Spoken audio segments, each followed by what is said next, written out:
आपल्या सगळ्या आशा आकांक्षा पूर्ण होतो. ज्याच्या आशीर्वादाने आपल्या दुःखाचं हरण होतं.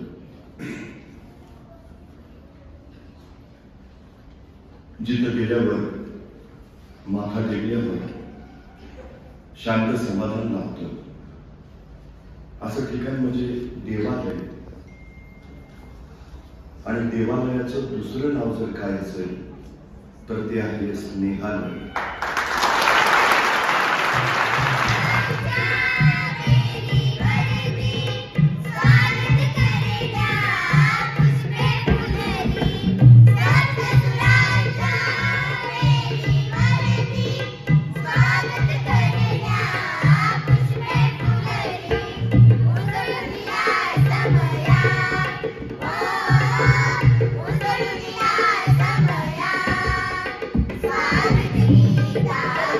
त्या कपड्यात स्वतःची भया पुस्तकं दप्तर जपायचे आणि त्याच्याच मुंडाचं करून डोक्याला बांधायचे आणि सरळ गंगामध्ये उडी घ्यायचे आणि झपाचं पोहत पलीकडच्या काठावर पोहोचायचे. परत कपडे घालायचे, दप्तर हातात घ्यायचे.